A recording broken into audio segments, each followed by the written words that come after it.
আপনি যদি ঘরে 50 থেকে 100 টাকা খরচ করে পারফেক্ট একটি রসমালাই তৈরি করে নিতে পারেন, তাহলে আপনি কেন যাবেন বলেন 500 টাকা কেজিতে রসমালাই কিনতে?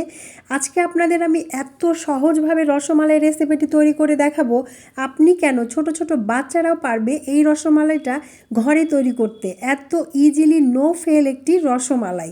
তো রসমালাই তৈরি করার জন্য প্রথমেই আমি একটি ডিম নিয়ে নেব। সেই ডিমটিকে আমি একটা বাটিতে ভেঙে দিলাম, দিয়ে আমি এখন ডিমটাকে খুব ভালোভাবে ফেটে নেব একটি চামচের সাহায্যে। এই দেখুন, দিয়ে এখন ডিমটাকে আমি এক পাশে রেখেছি। তারপর আমি আধা কাপ দুধ নিয়ে নিয়েছি, গুঁড়ো দুধ। আমি কিন্তু কাপটা ভরে দেইনি, আধা কাপের মতো দিয়েছি দেখুন। তারপর আমি এখানে দিয়ে দিলাম সামান্য পরিমাণের বেকিং পাউডার। বেকিং পাউডার কিন্তু খুব বেশি ইউজ করা যাবে না, তাহলে কিন্তু রসমালাইয়ের গুলো ভেঙে যাবে দুধে দেওয়ার সাথে সাথে। তারপর আমি এখানে 1 চামচ পরিমাণ ঘি অ্যাড করেছি। এখন সবগুলো উপকরণকে খুব ভালোভাবে হাত দিয়ে মিশিয়ে নিতে হবে, যেন ঘিটা দুধের সাথে খুব ভালোভাবে মিশিয়ে যায়। এ পর্যায়ে আমি যে একটি ডিম ফেটে রেখেছিলাম, সেই ডিমটিকে আমি আস্তে আস্তে অ্যাড করব। একেবারে অ্যাড করে দিতে যাবেন না, তাহলে কিন্তু এখানে গুঁড়ো দুধ আরও লাগবে, কারণ এখানে আধা কাপের জন্য অর্ধেকটা ডিমই লাগে, এর বেশি লাগে না। তো দেখুন আমার এই যে ডোটা তৈরি হয়ে গিয়েছে, রসমালাইয়ের মিষ্টির যে ডোটা, এই দেখুন একটু আঠালো হয়ে আছে। এটাকে একটু তেলের সাহায্যে ভালোভাবে নেড়ে চেড়ে নিলে দেখবেন আপনার ডোটা সুন্দরভাবে একেবারে সফট হয়ে যাবে। তারপর আমি ছোট ছোট লিচি করে নিয়েছি, মানে আপনার যতটুকু ইচ্ছা। রসমালাইটা একটু ছোট ছোট করে নিলেই হবে, কারণ রসমালাইগুলো যখন দুধে দেব তখন ফুলে যাবে। আপনি চাইলে অন্য শেপ দিয়েও নিতে পারেন। আমি গোল গোল করে শেপ দিয়ে সবগুলো রসমালাইয়ের মিষ্টিগুলো তৈরি করে নিয়েছি। এখন আমি চুলায় এখানে প্যানের মধ্যে 2.5 কাপের মতো দুধ দিয়ে দিয়েছি লিকুইড।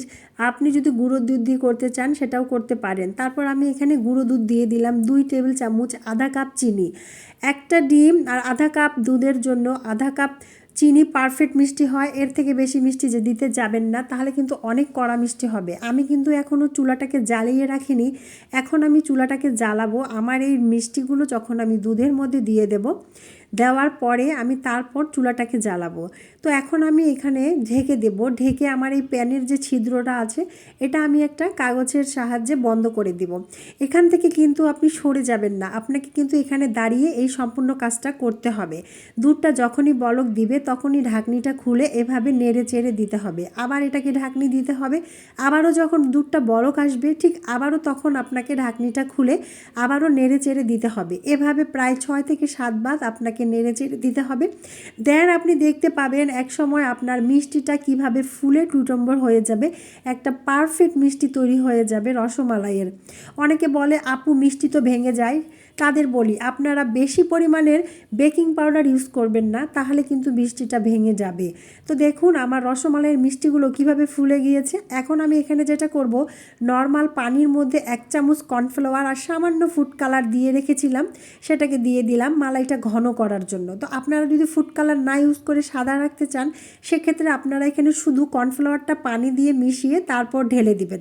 তো দেখুন আমার রসমালাইগুলো কি সুন্দরভাবে তৈরি হয়ে গিয়েছে। এখন আমি 2টা এলাচ দিয়ে এটাকে 10 মিনিটের জন্য ঢেকে রাখবো, সুন্দর একটা স্মেল আসার জন্য। আপনি চাইলে এলাচটা গুঁড়ো করেও দিতে পারেন।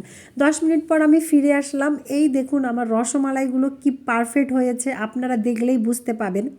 তারপর এটা 1 ঘন্টার মধ্যে ফ্রিজে রেখে তারপর এটা সার্ভ করবেন, কারণ আমি মনে করি যে কোনো ডেজার্ট জাতীয় খাবার আমার কাছে একটু ঠান্ডা হলেই ভালো লাগে। এই দেখুন আমি আপনাদের কেটে খেয়ে দেখিয়ে দিলাম কি পারফেক্ট আর কি সফট হয়েছে। ছোট বাচ্চা থেকে শুরু করে এই রেসিপিটি যদি ফলো করে সবাই রসমালাই তৈরি করতে পারবে। তো রেসিপিটি যদি আপনাদের উপকারে আসে অবশ্যই একটি লাইক দিবেন, ভিডিওটি শেয়ার করবেন। ভালো থাকেন, আল্লাহ হাফেজ।